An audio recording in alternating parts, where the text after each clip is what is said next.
Fa'aqarru lahu. Jadi Allah bertanya, bukankah aku Tuhanmu? Itu bahasa di alam ruh.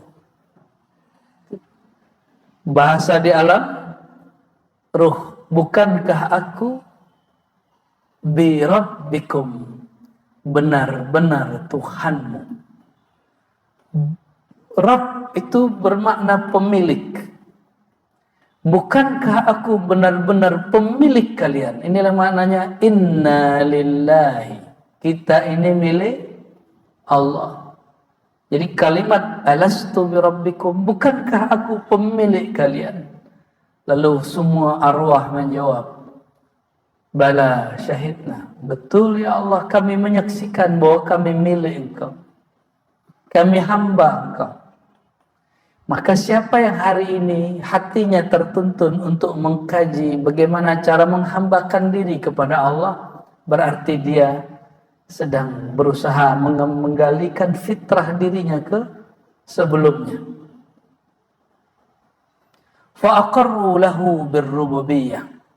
Maka semua ruh menetapkan, mempercayai rububiyahnya Allah. Apa makna rububiyah? Rububiyah, alhamdulillahi rabbil alamin, rabbi. Pujian bagi Allah, rabbi, rabbil alamin. Apa arti rabbil alamin? Terjemahan Melayunya Tuhan. Tapi terjemahan lebih spesifiknya pemilik, pencipta, pengatur. Pemilik, pencipta, pengatur, disebut Rabb. Orang Arab kalau nyebut pemilik rumah itu bisa dengan dua istilah, sahibul bait atau rabbul bait. Pemilik rumah. Maka kata Rabb tidak hanya untuk Allah, tapi jika dimutlakkan Rabb, maka dia adalah Allah Subhanahu wa ta'ala, sang maha pemilik, sang maha pencipta, sang maha pengatur, penjaga alam semesta, disebut Rabb. Sudah terima belum Allah sebagai pemilik kita? Sudah menerima belum? Masih protes ya? Ya, makanya raditu billahnya belum sempurna.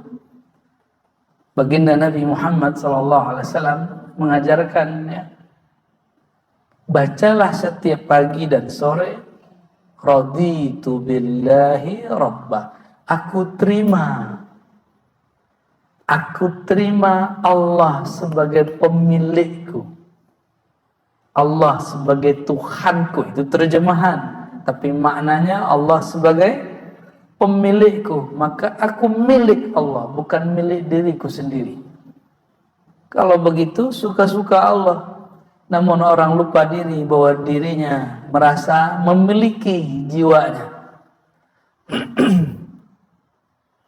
Fakana dzalika minhum imanan. Inilah iman mereka. Fahum yuladuna ala tilkal fitrah. Ini yang disebut fitrah.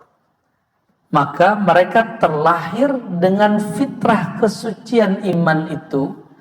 Tapi ketika orang lahir, dia semuanya lupa. Ada yang ingat gak waktu lahir dia beriman?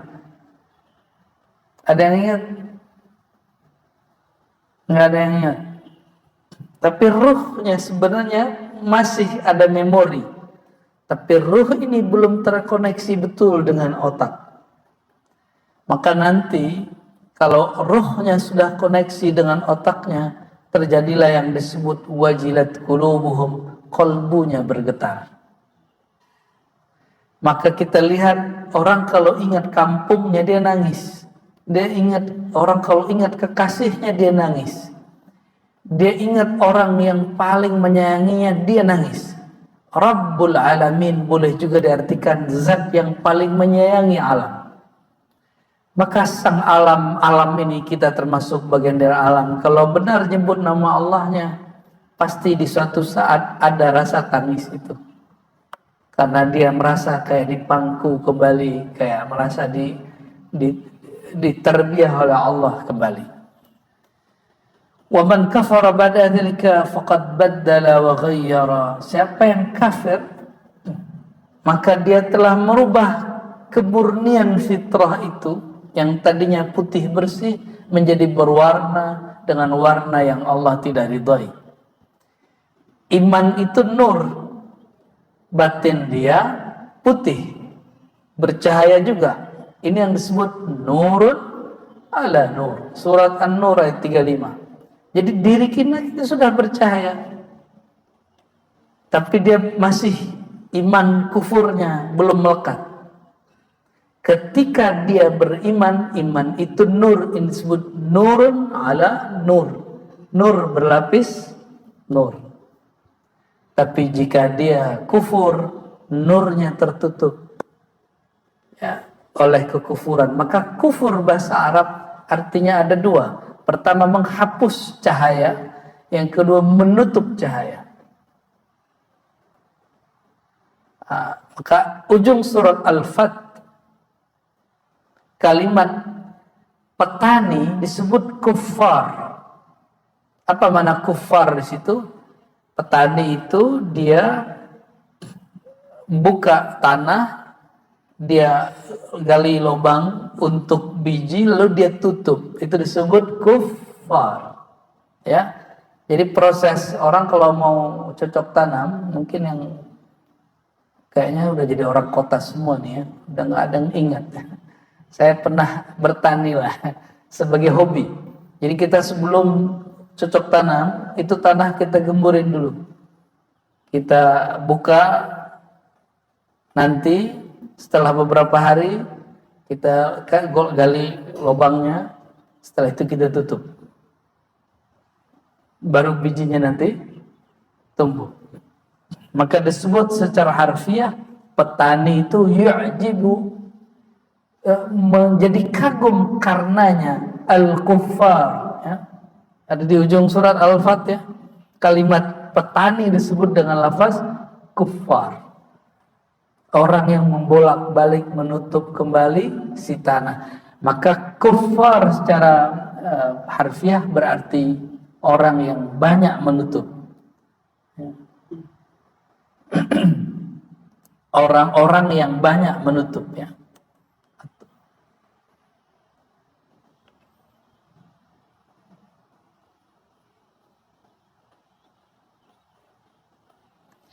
Siapa yang beriman wa man amana wa saddaqa faqad thabata alaihi wa dawam ya.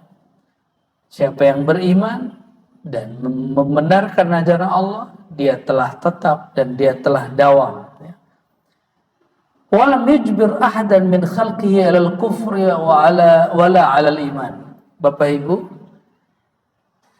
iman atau kufur itu alam bawah sadar atau pencarian?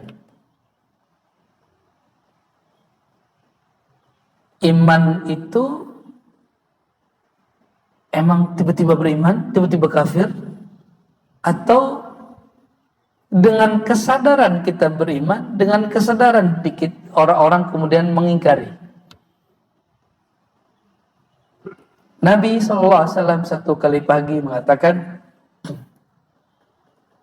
jadi hujan, waktu hujan Nabi mengatakan ya, amanna billah wa kafarna bidnaum. Kami beriman kepada Allah dan kafir kepada bintang naum. Jadi orang kafir jahiliyah, mereka itu percaya bahwa hujan diturunkan karena salah satu rasi bintang bernama naum. Apa kata Nabi? Kami iman kepada Allah dan kufur kepada naum, rasi bintang naum. Apa maknanya? Jadi orang mukmin itu di satu sisi kafir bagi orang yang beda faham dengan dia. Jadi nanti jangan kaget kalau dipanggil kafir. Namun di Indonesia bagusnya ulama-ulamanya sudah menghaluskan bahasa ini. Orang-orang Nusantara ini kan halus-halus, Pak. Maka dia disebutlah orang kafir ini non muslim. Tapi di agama sebelah juga ada istilah kafir. Karena kita tidak percaya ajaran mereka, kita pun disebut kafir ya. Tapi kafir secara bahasa berarti orang yang menutup hatinya. Orang yang menutup hatinya. Nauzubillah min dzalik. Maka beliau kasih kalimat, walam yujbir ahadan min khalqihi alal kufri wala alal iman. Allah tidak pernah memaksa orang untuk beriman atau memaksa orang untuk kafir. Maka iman dan kafir itu pencarian. Jangan Islamnya Islam turunan. Meskipun Islam turunan itu sah. Itu dibahas khusus. Kalau ada anak kecil meninggal, bapaknya muslim, maka dia ngikut ajaran bapaknya. Tapi kalau ada anak lahir, orang tuanya non muslim, meninggal, status anak ini diperdebatkan dalam kitab-kitab akidah. Kita serahkan kepada Allah karena itu bukan wilayah kita. Namun yang paling kuat, karena dia akalnya belum kuat, maka anak ini minan najin, selamat insya Allah. Wala khalaqahum mu'minan wala kafira. Orang tidak ada tercipta baru lahir sudah ada status mukmin dan kafir, tidak ada. Walakin khalaqahum ashkhasa wal iman wal kufru fi'lul ibad. Allah ciptakan manusia sebagai sosok yang bebas, lalu dia diberikan pilihan untuk menerima iman atau menerima kekufuran. Ya. Jadi iman dan kufur itu bagian dari fi'lul ibad, perbuatan hamba. Tapi perbuatan hamba ciptaan Allah. Gimana cara nyambunginnya? Bapak Ibu beriman, menciptakan iman enggak?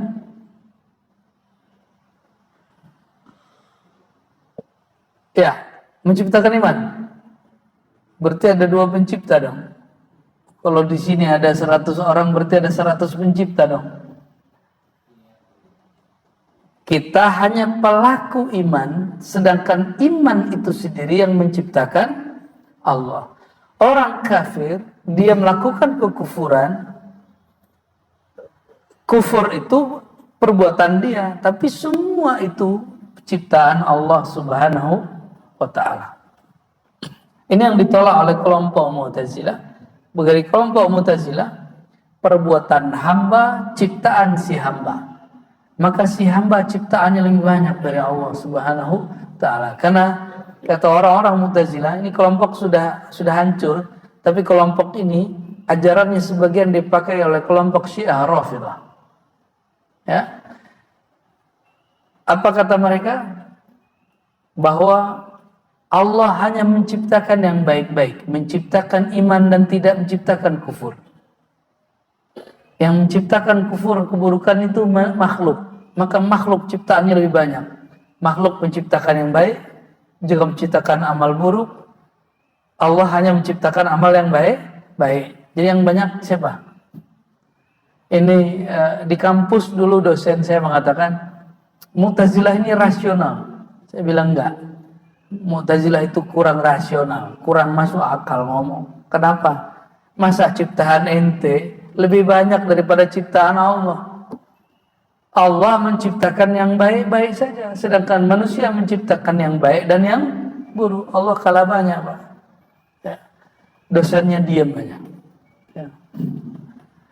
Jadi S1 kami ngambil jurusan ada 2, satu hadis, satu akidah. Ya.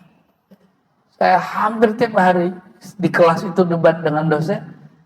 Ternyata dosen-dosen ini pernah didoktrin oleh dosen sebelumnya bahwa kelompok Mu'tazilah itu kelompok maju, rasional, dan saya membuktikan itu tidak.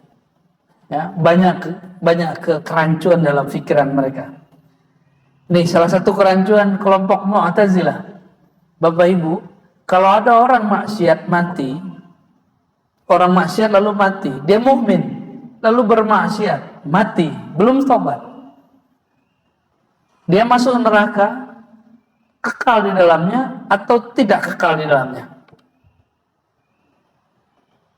Mukmin, bermaksiat, mati, belum tobat. Di mana tempatnya nanti di akhirat?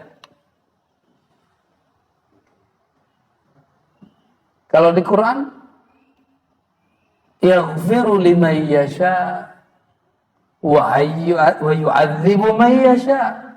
Ya, akhir 3 ayat akhir dari Al-Baqarah. Allah menyiksa dan mengampuni siapa yang dia kehendaki. Suka-suka Allah. Selama orang itu tidak syirik, Allah ampuni. Tapi bagi kelompok Mu'tazilah, orang yang berlaku maksiat dan dia mati belum bertobat, mata fasikon, dia mati fasik, khalidan mukhalladan finnar, kekal dalam neraka. Itu ditulis dalam kitab Syarah Usul Khamsah yang ditulis oleh orang Mu'tazilah. Maka saya katakan ini tidak rasional. Ini tidak masuk akal. Dia menyamakan, dan ini lebih bahaya dari kelompok Khawarij.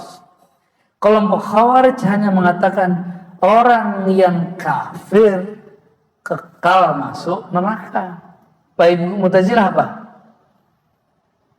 Dosa, belum tobat, mati, kekal di neraka. Tapi statusnya bukan mukmin, bukan kafir. Ini yang disebut manzilah, status antara dua status. Enggak mukmin, enggak kafir. Kenapa dia enggak mukmin? Dia maksiat. Kenapa dia enggak kafir?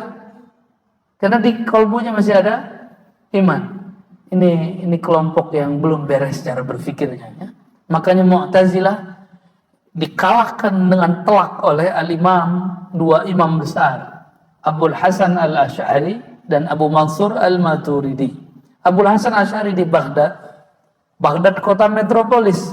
Maka mazhab beliau, akidah beliau, manhaj beliau untuk ulama salafus saleh sampai hari ini itu lebih masyhur.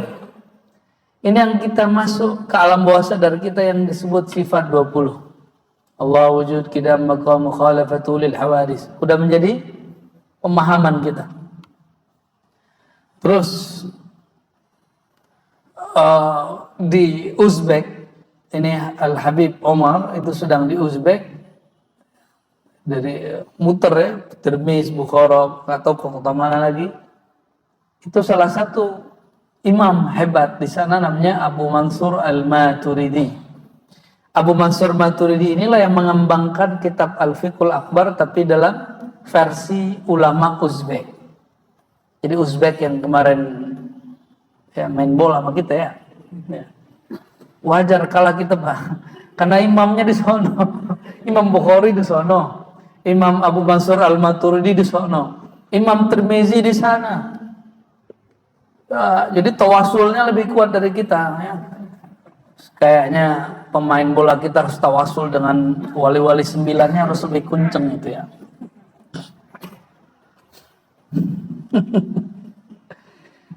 Ternyata wali 9 punya ayah.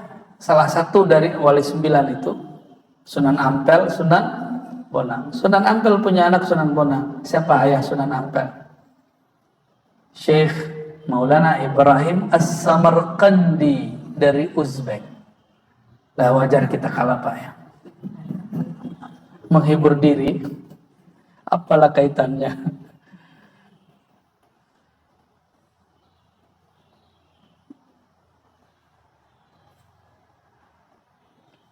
Ya'lamu Allah Ta'ala man yakfur fi hali kufrihi kafiran fa idza amana ba'dalika alimahu mu'minan fi hali imanihi min ghairi taghayyur ilmuhu wa sifatuhu. Allah tahukah Allah atau bertambahkah pengetahuan Allah ketika ada orang lahir dia masih fitrah, lalu ketika dia remaja, dewasa, dia memilih iman atau kufur. Orang ini menjadi kafir atau orang ini menjadi murtad, itu ilmu Allah berubah nggak? Pengetahuan Allah tentang dia berubah nggak? Paham nggak pertanyaannya? Ya, tadinya dia lahir fitrah. Ketika dia remaja, dewasa, dia memilih apakah itu mukmin atau kafir. Perubahan dia ini apakah mengubah pengetahuan Allah tentang dia? orang ini.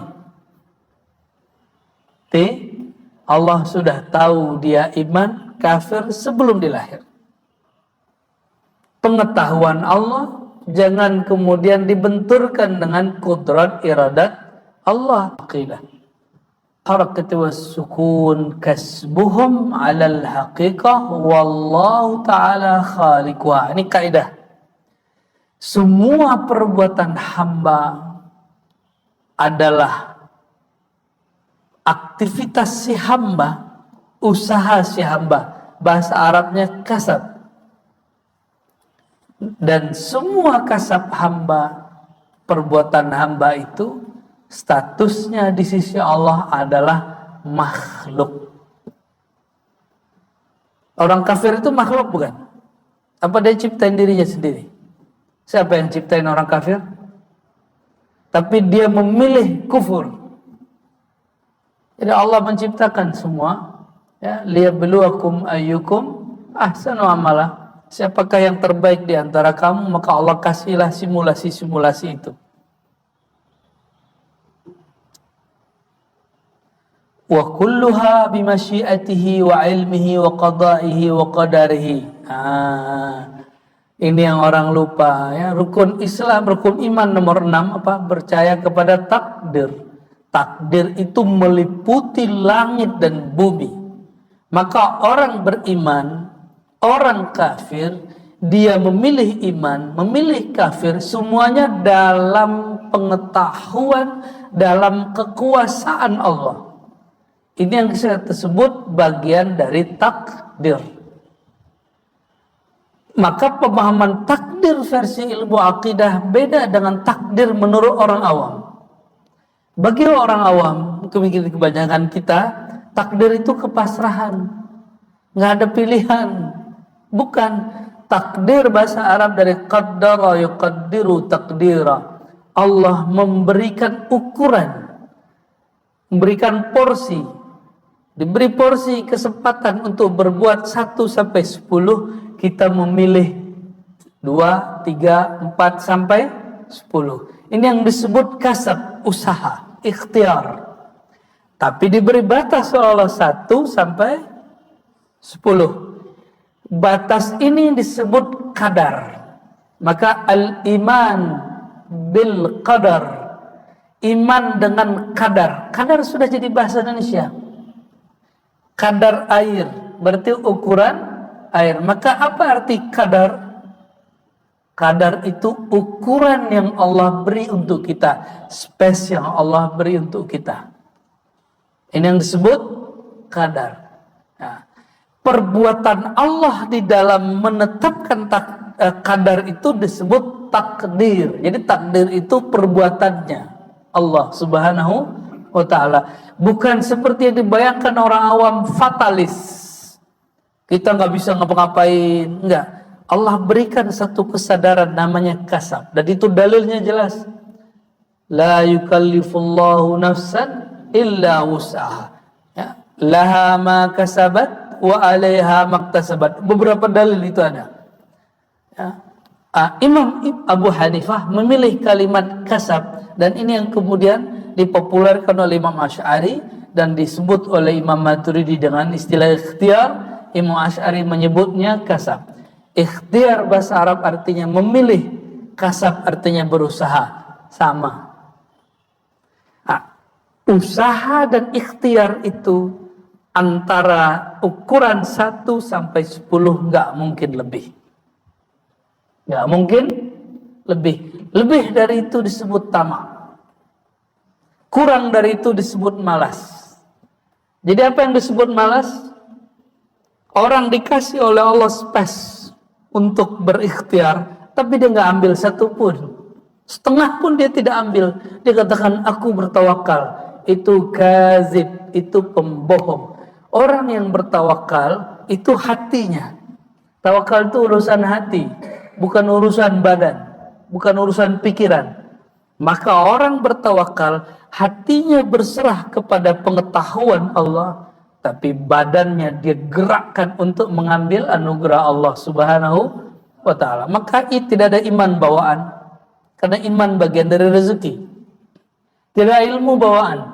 Ada yang lahir bisa bahasa Inggris, ada yang lahir bisa baca kitab, nggak ada. Maka mampu berbahasa, mampu beriman, itu semua hasil pencarian Bapak Ibu. Inilah yang disebut nanti Allah akan membalas apa yang kita lakukan. Ya.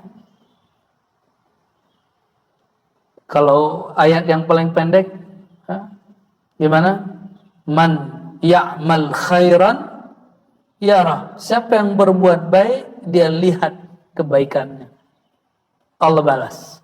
Siapa yang berbuat buruk, Allah akan perlihatkan keburukannya sebagai balasan. Ya.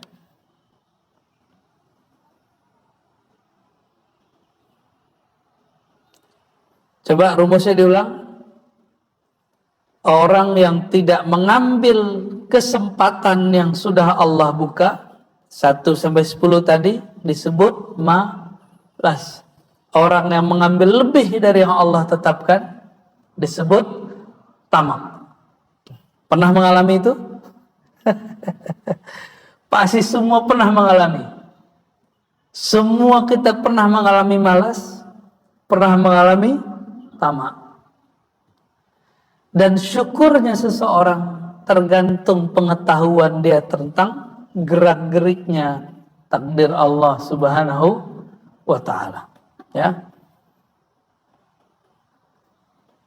Oleh karenanya doa istikharah itu doa minta Allah pilihkan, ya Allah, dari semua space, kesempatan, ruang yang Engkau berikan, mana yang pantas untuk hamba. Mohon hamba dibimbing secara rohani.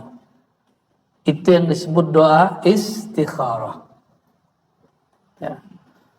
Semoga istikharahnya tidak hanya untuk menikah. Istikharah kalau bisa setiap hari. Ini ajaran Abu Yazid Muhammad Alawi Al-Maliki kepada murid-muridnya, dan saya terima dari murid-murid beliau. Beliau itu istikharah tiap hari. Ini istikharah sekali seumur hidup ya. Kalau istrinya satu ya sekali doang. Kalau istrinya dua kali. Kalau istrinya tiga kali. Kalau nggak beristri, nggak pernah sama sekali.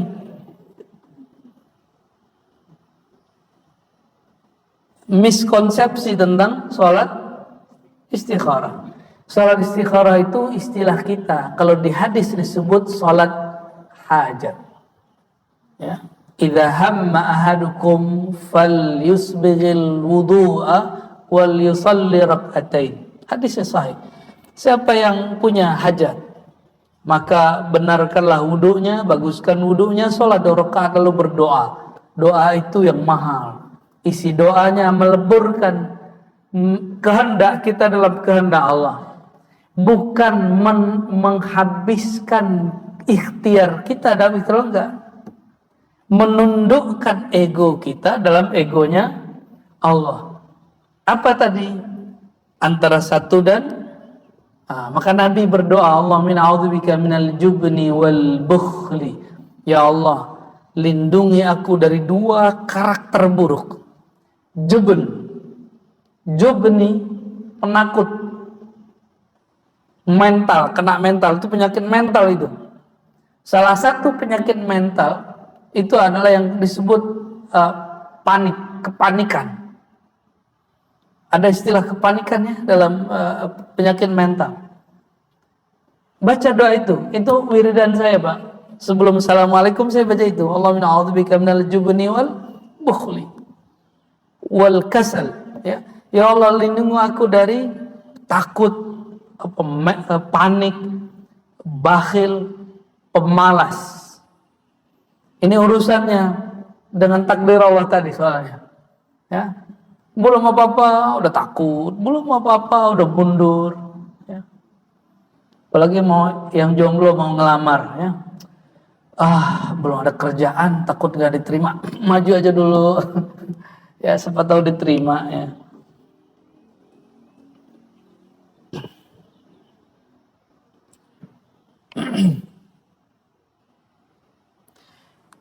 Oleh karenanya orang beriman itu memilih iman, orang kafir memilih kufur, semuanya dalam koridor qadarnya Allah. Bedanya orang beriman memilih yang baik, orang kafir memilih yang buruk, dan dua-duanya takdir. Maka Sayyidina Umar ketika dikritisi oleh sahabat-sahabatnya waktu belum menghindari kampung yang terkena virus, apa kata beliau? Nafirru min qadarillah ila qadarillah. Jadi dia dibentak pengomong ini, Umar, kenapa engkau lari dari takdir Allah? Apa jawaban dia? Tenang bro, kita lari dari satu takdir kepada takdir yang lain. Ini yang kita sebut space 1 sampai 10. Takdir terburuknya 1, kita pindah ke nomor 2. Jika itu buruk, kita pindah nomor 3. Itu Sayyidina Umar sedang memainkan apa yang disebut kasab. Laha ma kasabat, bagi si hamba apa yang dia usahakan. Nah, coba perhatikan kemampuan kita di mana. Jadi jangan tiba-tiba langsung tawakal. Jangan-jangan antum malas. Kemalasan disebut dengan tawakal. Itu kebohongan seorang hamba bertuhan, ya. Auzubillah min dzalik. Jadi Bapak Ibu, semua usaha kita semua dalam ringkup kadar takdirnya Allah. Tolong diluruskan ya. Jangan lagi ngomong kalau sudah tidak sanggup baru takdir. Itu orang imannya belum sah karena rukun iman yang keenamnya belum sempurna. Hati-hati, ini akidah yang dipakai oleh Hizbut Tahrir. Makanya Hizbut Tahrir ditegur oleh banyak ulama dan difatwakan sesat di banyak negara Islam. Jadi kalau Hizbut Tahrir mau aman di Indonesia, benarkan dulu iman ente, ya. Baru pas Ahlus Sunnah wal Jamaahnya. Ya. Buatlah Hizbut Tahrir ala ulama Ahlus Sunnah di sini, kita terima. Seperti kelompok Ikhwan Muslimin buat PKS di sini diterima orang. Malah Habib yang jadi pimpinannya. Habib Salim namanya, Habib Salim lagi namanya. Itu ideologi PKS itu Ikhwanul Muslimin yang diimpor secara pemikiran, diambil mustawrad min Mesir, dari Mesir. Meskipun orang Mesir belum tentu mengakui juga PKS itu bagian dari Ikhwanul Muslimin, karena Ikhwanul Muslimin diharamkan di Mesir. Tapi oleh ulama-ulamanya, ulama-ulama Ikhwani di Indonesia, mereka sudah poles. Mereka sudah perbaiki mana yang kira-kira ada kejanggalan. Diterima. Saya punya banyak sahabat PKS asu aja. Nggak ada soalan kita, nggak ada masalah. Tapi saya kenal PKS lama, PK namanya, itu mentauhidkan Pancasila. Pancasila tauhid. Loh, kenapa ente bikin partai? Ternyata maka ada konflik di antara mereka dulu. Sekarang mereka tambah jelas. Ya, kalau partai PKB, PBB kan udah jelas ya. Ya, mereka sudah jelas menerima asas apa gitu. Sebagai Muslim kita harus dewasa, karena orang semua mengklaim partainya Islami. Ya, tapi bagi orang Nahdiyin pesantren yang Islami yang tahlilan. Ya. Oke, ya. Silakan bawa aliran apa aja dari luar. Tapi sesuaikan dengan akidah Ahlus Sunnah wal Jamaah. Enggak ada masalah kita. Ya.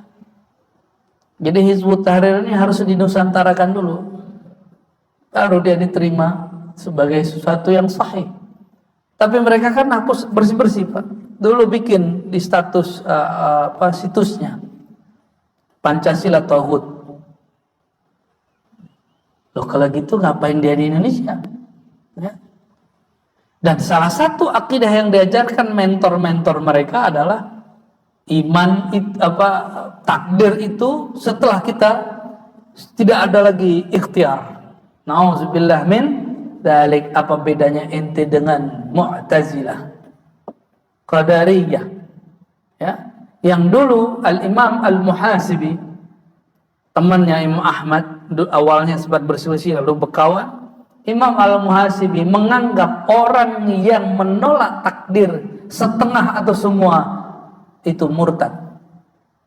Nauzubillah min. Saya tidak sampai mengartikan itu. Bagi kita imannya belum tasdik jazim, belum cukup. Ya.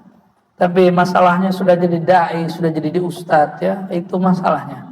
Orang kalau sudah terkenal sebelum manteng, malu ngaji. Ini yang disebut oleh Sayyidina Umar, ya, ta'allamu qabla an tasudu. Begitu kalau nggak salah bahasa Arabnya. Belajarlah kamu sebelum kamu beruban. Bukan berarti Bapak yang sudah beruban nggak usah belajar, bukan. Ini kalimat maksudnya apa? Atau tasudu berarti sebelum kamu menjadi tokoh. Bisa diterjemahkan begitu. Jadilah kamu santri sebelum kamu jadi tokoh. Karena kalau jadi tokoh malu ngaji, gengsi. Nah ini yang saya lawan setiap kali ketemu kiai, ketemu orang alim, itu yang saya lawan Pak dalam batin saya. Itu berkecamuknya luar biasa. Ya, antara ingin mengambil ilmu orang itu dengan gengsi. Pernah satu kali ketemu, ternyata orang itu gengsi juga sama saya. Sama-sama gengsi lah kita. Tapi ada kejadian yang satu lagi. Saya berusaha ingin ngambil ilmu orang itu, dia juga berusaha ngambil ilmu yang Allah titipkan kepada kita. Itu lucu juga jadinya, ya. Allah Maha tahu isi hati kita, ya. Allahu a'lam bishawab. Maka Bapak Ibu yang bukan Allah, taat itu perbuatan hamba, bukan? Ya, taat perbuatan hamba. Ini bagian terakhir. Ini turunan dari pemahaman tadi. Taat perbuatan hamba, dosa maksiat perbuatan hamba. Oke, sudah? Maka baik taat ataupun maksiat sebagai perbuatan hamba, apakah si hamba yang mencipta atau Allah yang mencipta? Siapa yang mencipta? Allah yang mencipta. Karena pencipta hanya satu, Allah Subhanahu. Maksud saya ngomong gitu gimana Bapak Ibu? Betapa banyak orang taat, batin dia tidak taat. Betapa banyak orang maksiat, itu akhir maksiat dia, dan dia kemudian menjadi taat selama-lamanya sampai mati. Maka jangan terlalu memuji orang yang saleh, jangan juga terlalu mendiskreditkan, menghina orang yang bermaksiat. Siapa tahu si taat akhir taatnya itu, siapa tahu si pemaksiat itu akhir maksiatnya. Semoga pagi ini bukan akhir taat kita, semoga berlanjut sampai mati. Amin ya rabbal alamin. Dan kita katakan, ya Allah, ini dalam lingkup takdirmu. Tadi gimana? Di bawah nilai 1 malas, lebih dari 1 tamak. Tamak itu hanya boleh 1 di Quran, di hadis. Ya, tamak itu cuma boleh 1 di Quran dan hadis. Kalau kita kumpulkan dalilnya, tamak dan harap kepada rahmat Allah Subhanahu wa ta'ala. Jadi bolehkah tamak? Boleh. Bab rahmah, karena rahmat dia unlimited, tidak terkena garis takdir. Maka kalimat di Quran, kalimat di hadis, kalimat dalam teks-teks itu menunjukkan bahwa rahmat Allah lebih luas. Itulah rahasia kenapa Bismillahirrahmanirrahim lebih banyak daripada nama-nama Allah yang lain. Inna rahmati sabaqat ghadabi. Kasih sayangku unlimited, lebih dahulu, lebih banyak daripada murkaku. Hukum kemurkaan Allah marah terkait dengan takdir. Takdir itu ditulis, ada di kitab ini, di sebelum bab ini ditulis di Lauh Mahfuz. Lauh Mahfuz ciptaan Allah. Lauh Mahfuz di mana ditaruhnya? Dia sejajar dengan Sidratul Muntaha. Dia di Sidratul Muntaha itulah, di pohon-pohon itulah. disejajar dengan surga. Di atas itu masih ada kursiullah wasi'a kursiyus samawati wal ardh. Di atasnya masih ada tangga-tangga aras. Di atas tangga aras masih ada aras, dan aras Allah mengatakan Ar-Rahman 'alal arsy istawa, Sang Maha Rahmah, Sang Maha Kasih Sayang. Gimana kalimatnya? 'Alal arsy istawa, terhadap aras yang meliputi alam semesta, istawa, meratakan kasih sayangnya. Jadi bukan seperti perdebatan hari ini aswaja salafi. Apa mana istiwa, berkuasa? Ya, itu gagal faham. Ya. Jangan berhenti di situ. Boleh debat di situ, tapi sebagai bab ilmiah. Jangan berhenti di situ. Allah sedang mendahulukan kata Rahman, bukan istawa. Maka berbicaralah lebih banyak tentang Rahmannya Allah, bukan tentang istawanya Allah. Hari ini orang lebih banyak debat di mana? Apa mana istawa? Apa mana bersemayam? Tanda dia gagal fokus. Fokus seharusnya dalam bahasa Arab, subjek yang biasanya setelah kata kerja, istawa Rahman 'alal arsy, itu normalnya. Nanti cek surat Taha ayat 5 ya. Ar-Rahmanu 'alal arsy istawa. Orang Arab biasanya fi'il, fa'il, lalu objek. Kata kerja, pelaku kerja itu, lalu objek. Gimana kalau usulub bahasa Arab biasanya? Kata kerja, istawa. Siapa yang beristawa? Ar-Rahman. Di mana? 'Alal arsy. Ini normalnya. Istawa ar-Rahmanu 'alal arsy. Harusnya begitu. Tapi dalam sastra ilahiyah, Allah majukan kata Rahman. Dia dari struktur kata kerja menjadi struktur noun, kata benda. Ar-Rahman, Sang Maha Rahman, Sang Maha Rahmah. Terhadap aras, istawa, meliputi. Apa yang meliputi? Rahmannya. Lalu kenapa aswaja hari ini benci-bencian dengan salafi benci-bencian dengan aswaja? Kita debat-debat aja, tapi jangan benci. Sama dengan 01, 02, 03, beda pilihan, tapi kan nggak boleh benci, Pak. Kenapa? Orang yang benci kepada makhluk yang ada dalam lingkupan aras ini, dia sedang menyalahi, melawan sunnatullah. Dia sedang melawan kemauannya Allah. Allah maunya meratakan kasih sayangnya, ente maunya benci-bencian. Nauzubillah min. Jadi mulai pagi ini pandanglah orang beda faham sebagai bab rahmah. Ya. Saya beda dengan salafi, Pak, tapi saya tidak benci salafi. Sama dengan saya dari dulu memperjuangkan, mengkampanyekan kepada kawan-kawan saya di dunia dakwah saya, bela Palestina. Tapi sorry, saya tidak membela kelompok yang dibela oleh Syiah. Ya, di situ orang-orang nggak konsisten. Cuma karena antum kemakan beritanya lebih banyak. Ya, mana ada ormas punya rudal, punya soruh bahasa Arabnya, lebih canggih daripada TNI. Bayangkan NU Muhammadiyah punya alat militer lebih canggih daripada TNI. Mungkin nggak itu? Mungkin. Itu di tanah Palestina. Berarti ada intervensi dari luar. Siapa intervensi? Kelompok ini mengatakan kami anak spiritual dari Khomeini. Khomeini, Bapak tahu siapa Khomeini? Khomeini, Bapak spiritual Syiah. Saya tidak pernah benci Syiah, tapi saya katakan akidah saya Ahlussunnah dan saya tidak sejalan dengan Syiah. Maka saya katakan kelompok yang di Palestina yang didukung oleh Syiah itu, sorry, manhajnya tidak saya dukung. Tapi orang biasa, ya suka dialih-alihkan beritanya. Ya. Kita membela Palestina sebagai suatu gerakan Islam global, bukan membela ormas. Paham? Ya. sama dengan kondisi kita hari ini. Bapak Ibu yang melakukan Allah, barangkali ini yang dapat kita baca dari kitab Al-Fiqh Al-Akbar. Semoga bulan depan Allah izinkan lagi. Ini akhir dari Syawal ya.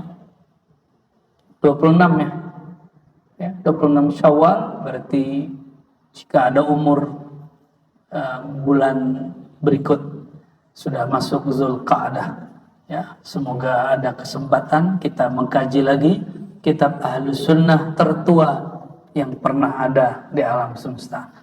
Wallahu a'lam bishawab. Allahumma inna nas'aluka al-'afwa wal 'afiyah. Ya Allah, kami memohon ya Allah kepengertian-Mu, maaf-Mu, wal 'afiyah dan keselamatan dari-Mu. Allahumma sallimna ya Allah wa sallimul muslimin. Ya Allah, selamatkan kami, bebaskan kami dari kekufuran. Wa wafiqna li ta'atik ya Allah, bimbing kami untuk taat kepada Engkau. Allahumma amla' qulubana bi rahmatik. Ya Allah, penuhi kalbu kami dengan kasih sayang-Mu. Jangan Engkau biarkan satu bagian saja, satu titik kebencian saja di dalam hati kami. Izinkan ya Allah nur kasih sayang-Mu melimpah ruah di dalam diri kami, sehingga kami mentambah sayang kepada alam semesta yang Engkau ciptakan dan menjadi tambah merasakan kasih sayang Engkau yang Engkau ratakan. Allahumma inna nas'aluka khaira hadzal yawm wa khaira fihi wa khaira ba'dah. Ya Allah, kami memohon kebaikan-kebaikan yang Engkau tebar hari ini, dan kami memohon ya Allah, lindungi kami, keluarga kami dari keburukan yang Engkau ciptakan hari ini. Allahumma ya Allah, semua yang Engkau ciptakan sebenarnya baik, namun persepsi kamilah yang buruk.